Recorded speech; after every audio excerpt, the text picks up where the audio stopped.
I hadn't missed a single Thanksgiving in 41 years. Not when my hip was bad the winter of 2009. Not when the ice storm shut down half of Route 7 and I drove the back roads in the dark because I knew my son would be waiting. Not even the year after Frank died, when getting out of bed before noon felt like climbing a mountain. I still showed up. Sweet potato casserole in one hand, pecan pie in the other, because that's what I had always done. My son Oliver used to say I was the kind of woman who kept everything together without ever asking anyone to notice. He said it like it was a compliment. For a long time, I believed it was. That November morning, I was up before the sun. I had the turkey brined overnight the way Frank's mother taught me, the one tradition I never let go of. The kitchen smelled like rosemary and celery and the particular warmth that only comes from a stove that's been running since 5 in the morning. I wore my good apron, the blue one with the pocket, and I worked slowly because my knees weren't what they used to be, but I worked carefully because care was the only language I had ever trusted. Oliver and his wife Melissa lived about 40 minutes south of me in a neighborhood I had helped them move into. I remembered standing in that driveway with a cardboard box in my arms, watching Melissa measure the kitchen counter with a tape measure she'd brought from home, already planning where everything would go. I had smiled then. I thought it meant she was thorough. I understand things differently now.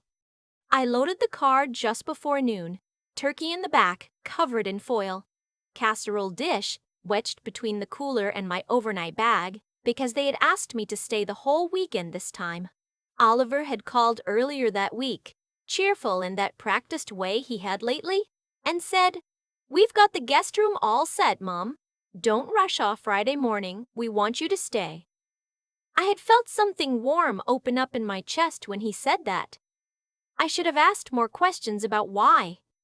The drive down was quiet. The highway was already thinning out, most people already at their tables. I listened to the radio, some old country station that still played Dolly Parton without apology, and I thought about how much I was looking forward to sitting at Oliver's table and not being the one who had to drive home in the dark. I hadn't had that in a long time. I pulled into their driveway at 12:15. Melissa's mother's car was already there, a white SUV I recognized from the 4th of July, parked at an angle that took up more of the driveway than necessary. I didn't read anything into it. I parked behind her, gathered what I could carry, and let myself through the side gate because Oliver had told me years ago to stop ringing the doorbell like a guest. "Your family, Mom," he'd said. "Just come in." The back porch door was cracked open, and I could hear voices from inside. I had one hand on the screen door, and the casserole balanced against my hip, and I was about to knock anyway out of habit when I heard Melissa's voice cut through the other sounds, clear and unhurried, the way you only speak when you're sure no one is listening. "Don't even worry about the addition. We just need to get her signed on as a co-signer, and the bank will approve it. She won't say no. She never does." A pause, then her mother's voice, lower but just as certain. "She's got that pension, doesn't she? And Frank's life insurance is still sitting there." Melissa laughed a little. "She doesn't spend it on anything. It's just there. I've been laying the groundwork for months. Oliver will bring it up after dinner when she's relaxed. She's always more agreeable when she feels like we need her." I didn't move. I don't know how long I stood there. Long enough for the casserole to start feeling heavy. Long enough for the warmth I'd been carrying in my chest since Oliver's phone call to go somewhere cold and small. The wind shifted and I caught the smell of something burning faintly from inside, and still I didn't move. When she feels like we need her. I set the casserole dish down on the porch railing very carefully. I straightened up. I looked at the backyard, at the kids' swing set. Oliver had bought 2 summers ago that his kids barely used anymore at the bird feeder I had filled every time I visited, because I noticed it was always empty. I looked at all of it, and I felt something click behind my sternum like a latch I hadn't known was loose, finally finding its slot. I picked the casserole back up. I went back through the gate. I put everything in the car. I sat in the driver's seat with both hands in my lap, and I stayed there for a while. Not crying, not shaking, just sitting very still the way you sit when something confirms a suspicion you had been refusing to name for years. My phone buzzed on the passenger seat. Oliver, probably wondering where I was. I didn't look at it. I typed without reading my own words. Something came up with the furnace. I'm so sorry. I'll make it up to you both. I meant every word of the apology, which was more than I could say for the other conversations I had been a part of lately without knowing it. I pulled out of the driveway and merged onto the highway heading north, the turkey still wrapped in foil in the back, filling the whole car with a smell that made my eyes sting for reasons that had nothing to do with Rosemary. I thought about the first time I helped them financially. Oliver had been 32, newly married, and they had found a house they loved but couldn't quite reach. The down payment was $15,000 short. I had written the check the same afternoon he asked, without sleeping on it, without talking to anyone. Frank had been gone 2 years by then, and the money was just sitting there like he said, just sitting there. And I thought, what's it for if not this? Oliver had hugged me in the parking lot of the bank, and I had held on longer than I should have, because I missed being needed by someone who loved me back. After that, the asks had come in a rhythm I had gotten so used to I stopped hearing them as asks. The car repairs that came to me as emergencies always just over what their savings could cover. The vacation they couldn't quite afford presented as a family trip that somehow required my credit card. The kitchen renovation that started as a conversation about resale value and ended with me writing a check for $8,000 because Melissa had cried about how tired she was of the old counters and I had never been able to sit still in the same room as someone else's tears. I had called it love every time. I had gone to bed those nights feeling needed and useful and good. And I understand now that those feelings are not the same as being valued. That night, I sat in my kitchen at the small table by the window where Frank and I used to do the crossword on Sunday mornings, and I ate a plate of leftovers I had at home, and I did not cry. I thought about the word cosigner. I thought about what it would mean for a woman my age to attach her name to someone else's debt, someone else's addition, someone else's plan. I thought about Frank's pension, which I'd been careful with because I was 63 and my own needs were not finished yet. I thought about the guest room they'd set up and how convenient it would have been, after a long day of turkey and wine and family warmth, for Oliver to lean over and say, "Mom, there's something we wanted to ask you," when I was already soft and grateful and in their house. I was more agreeable when I felt needed. She had said that like it was a fact she had documented. The next morning, I called my financial advisor before I called anyone else. Her name was Frances, and she had been managing Frank's estate paperwork since before I fully understood what that required, and she was the kind of woman who asked direct questions and waited through the full silence of your answer before speaking. I told her everything. The overheard conversation, the cosigner plan, the pattern I had only just started naming out loud. She was quiet for a moment. Then she said, "Have you looked at your beneficiary designations lately?" I hadn't, not really. Not since the early years after Frank when I had done everything in a fog. "Come in this week," she said. "Let's look at everything." Oliver called that afternoon. His voice had the particular brightness of someone who has rehearsed a mood.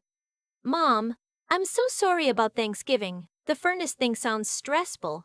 How's the house? Do you need someone to come look at it?" There it was, folded inside concern. The opening, the gentle positioning of themselves as people who helped me too when it suited them. "The house is fine," I said. "The furnace is fine." "Oh, good." A pause. "Hey, Melissa and I were talking, and we'd love to have you down again soon. Maybe just a weekend. There's actually something we've been wanting to talk through with you. Nothing urgent, just, planning stuff. We want to make sure we're all on the same page as a family." Planning stuff. "What kind of planning?" I asked. My voice was even. It surprised me. He laughed a little. Oh, we found a contractor we really like, and we've been thinking about adding on to the back of the house. A sunroom, maybe a bigger kitchen. It's a big project, but we think it's the right move for the neighborhood, for the value. We just wanted your input. Input. I turned the word over. I'll think about it, I said. There was a beat where he expected more, and when it didn't come, he filled it quickly. Of course, no rush. We just love having you involved, Mom. You know how much your opinion matters to us. I knew exactly what I was to them. It had been laid out in a back porch conversation I was never supposed to hear. I went to see Frances that Thursday. She pulled up every account, every form, every old designation I had signed without reading the fine print, and we went through them one by one. Oliver's name was in more places than I had realized. Not in ways that were wrong, exactly, but in ways that had accumulated quietly over the years into a map that pointed entirely toward him and Melissa. We spent 2 hours in her office. By the time I left, things had been updated, not out of anger, out of accuracy. I was 63 years old and in reasonable health, and I had plans of my own that I had never gotten around to making because I had been too busy making sure everyone else's plans were funded. I drove home a different route, along the old state road that runs through the center of town, past the library where I had volunteered every Tuesday for years. Until Oliver and Melissa's youngest started school and suddenly my Tuesdays were needed for pickup. Past the garden center where I used to spend whole Saturday mornings before I started spending my Saturdays driving down to help Melissa with things she was fully capable of doing herself. Past the small storefront with the hand-lettered sign that said ceramics classes forming now, which I had seen probably 60 times and never once walked through the door. I turned around and parked. The woman at the front desk had paint on her forearms and reading glasses pushed up into her hair, and she told me the next beginner session started in 2 weeks, Tuesday evenings, 12 weeks, $40 a class. I wrote the check on the spot. She seemed mildly surprised. I was not. 2 weeks passed. Oliver texted a few times, cheerful surface messages with nothing underneath except the slowly building pressure of an unasked question. Melissa sent me a photo of the contractor's mood board for the sunroom edition, unprompted, with a note that said, "Just wanted you to see the vision." I looked at the photo for a long time and then I put the phone down without responding. Then the envelope came. It arrived on a gray Tuesday in early December, thick and formal the way only certain kinds of letters are. My name typed on the front in a font that meant business. I opened it standing at the kitchen counter without sitting down, which I regretted. Oliver and Melissa were making a legal claim. They argued that the money I had given them over the years, the down payment, the car, the kitchen renovation, the vacation, the emergency transfers I barely remembered, had been given with an implied expectation of reciprocal support, including co-signing future financial obligations. They were claiming that my refusal to provide that support, combined with what they called my sudden financial withdrawal and emotional unavailability, had caused them measurable harm. There was a paragraph that described me as having engaged in a pattern of financial manipulation by withdrawing promised support without notice. I read that sentence 3 times. Then I sat down. I sat there for a long time. I did not cry. I felt something that wasn't quite anger and wasn't quite grief. It was more like the feeling you get when you finally see the shape of something you've been walking around in the dark for years. The shape was sharp and it was mine and I had paid for every edge of it. I called Frances first. She gave me the name of an attorney the same afternoon. His name was Raymond. He worked out of a small office above the hardware store on the main street in town, but his reputation was large enough that Frances had said his name without hesitation. He met with me that Friday. He had a methodical way of listening, writing notes in a legal pad with a regular ballpoint pen, asking one question at a time and waiting for the whole answer. When I finished, he looked at what he'd written and said, "Do you have documentation of the transfers?" I did, all of it. I had always kept records because Frank had taught me to. Good, he said. These were gifts. Documented gifts. No written loan agreements. No promissory notes. No recorded expectations of repayment. They have nothing legally binding. He set the pen down. What they have is a strategy. This letter isn't designed to win in court. It's designed to make you feel like you owe them something so you'll settle to make it go away. I looked at him. What do I do? Respond through me, he said. We document your position clearly, we don't negotiate, we don't apologize, and we wait because they're counting on you to fold. I thought about the back porch. I thought about she's always more agreeable when she feels like we need her. I won't fold, I said. He nodded once like that was the answer he expected. The weeks that followed were quieter than I anticipated. No dramatic confrontations, no screaming phone calls. Oliver called once more, a different version of his voice this time, less cheerful, something flatter underneath. He said they hadn't meant for things to go this far and they hoped we could talk.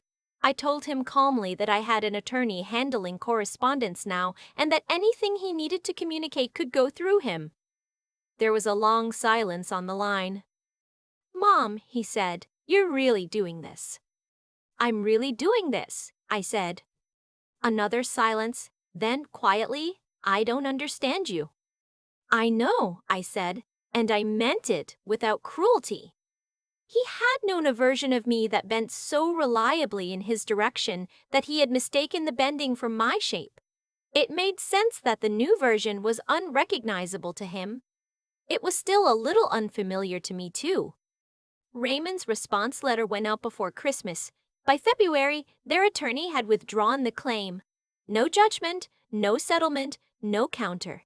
Just a letter in plain language saying the matter was being dropped. Raymond called me with the news on a Wednesday morning while I was in the middle of a ceramics class, my hands covered in clay up to the wrists. I stepped outside to take the call. When I came back in, the woman next to me, a retired school teacher from the county over named Alice, looked at my face and said, "Good news?" "Yes," I said, and I meant it in a way that went further back than February. Spring came.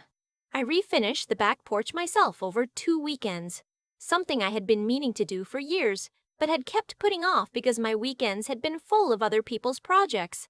I painted it a green that Frank would have called too bold and that I thought was exactly right. I put 2 chairs out there and a small table, and I started having my coffee outside in the mornings, watching the yard come back from winter. I went back to volunteering at the library on Tuesdays. The head librarian, a soft-spoken man who remembered me from before my Tuesdays disappeared, gave me a small section of new acquisitions to organize and didn't ask where I had been. I appreciated that more than I could easily say. Melissa sent one more message in late March, a short one. Nothing like the contractor's mood boards or the casual requests I had spent years fielding. It said only, "I think I owe you more than I ever gave. I'm sorry it came out this way." I read it twice. I believed she meant it in whatever partial way people mean things when they are also still protecting themselves. I did not write back immediately. I sat with it for several days, the way you sit with something when you are no longer in a hurry to manage everyone else's feelings before your own. When I did write back, I kept it short. I said, "I hope you find a version of your life that doesn't need to be built on someone else's limits." I said it without anger because I was past that. Past most of it. Oliver and I have not spoken in a while. That is not a door I have locked. It is a door I have left ajar, very quietly, in case one day he walks through it with something true to say. But I am not standing at the door waiting. I am in the kitchen, or on the back porch, or at the ceramics class on Tuesday evenings, where I have now attempted a bowl, 2 mugs, and something that was supposed to be a vase, and ended up being something else that I like better. There is a particular kind of grief that comes not from losing people, but from finally seeing clearly who they were while you were loving them. It does not feel like grief at first. It feels like confusion, then clarity, then something that lands somewhere between relief and loss and just stays there for a while. I understand now that I taught the people around me how to treat me by never once saying that I had limits. I taught them that I was bottomless, and they believed me. And then I stopped being bottomless, and they didn't know what to do with that. That is not entirely their fault. The shape of things changes when someone who has always said yes begins, very quietly, to say no. I don't hold it against myself. The years I spent giving without an end, I gave because I loved. Love is not a mistake even when it goes somewhere it shouldn't, but love is also not the same as self-erasure. And somewhere along the way, I had let the line between those two things blur until they were indistinguishable. The turkey from that Thanksgiving I ended up bringing to the library volunteers dinner that Friday night, once it had cooled and been properly stored. Someone brought wine. We ate and talked about books and the new carpet in the children's section and nothing that required me to be available or agreeable or needed. I drove home in the dark that night, same back roads I've known for 30 years, and I turned the radio to that old country station, and Dolly Parton was still there, unapologetic, and I sang along to the parts I knew. The people who only love you when you're useful to them will call it a change when you stop being useful. What it actually is the end of a long confusion about whose life you were living. I am living mine now? It took me 63 years and a back porch conversation I was never supposed to hear. That is enough of a beginning. I keep coming back to the bird feeder, the one in Oliver and Melissa's backyard that I refilled every single visit without being asked, without being thanked, without even thinking about it. I just noticed it was empty and I filled it. That's what I did. With the feeder, with the down payment, with the kitchen, with my Tuesdays, with 41 Thanksgivings. I noticed what was empty and I filled it, and nobody ever had to ask me twice. What I understand now is that a person can do all the right things for all the right reasons and still end up in the wrong place. I gave out of genuine love. I know that.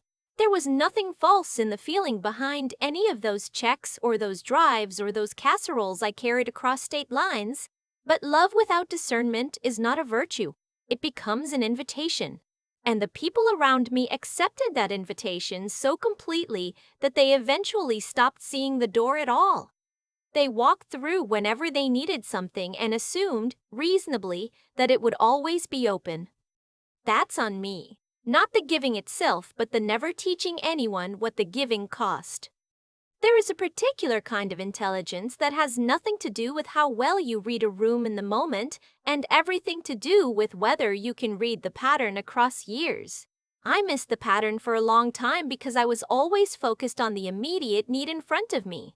Oliver needed 15,000. Melissa needed the counters. The grandchildren needed pickup on Tuesdays. Each thing was small enough on its own. It was only when I stood on that back porch with a turkey in my arms and heard my daughter-in-law explain my psychology to her mother, like a management strategy, that I finally saw the whole shape of it. That kind of clarity is hard to come by, and once you have it, you cannot put it back. What I had to do next required something I had spent most of my life quietly rationing, not the generosity. I had given that away freely. What I had rationed was the courage to disappoint people who depended on me, to update the beneficiary forms, to call Francis, to hire Raymond, to say, through an attorney and without apology, that I was not available to be co-signed or managed or worn down by a lawsuit designed to make me feel guilty enough to comply. That took everything I had built in myself over 63 years and asked it to hold. It held. I think about Oliver saying he didn't understand me, and I think that's probably true. He knew the woman who showed up with food and checks and no visible limits. That woman was real. But she was also incomplete. The version of me sitting on the back porch in the green chair Frank would have called too bold, drinking my coffee before work, letting the yard wake up around me. She's the rest of the sentence. The ceramics class meets again on Tuesday. I have not made anything that looks like what I intended. But I keep going. And I keep trying and I keep sitting with the mess of it until something that is actually mine begins to take shape. That, I think, is what the whole long lesson comes down to. Not revenge, not even justice.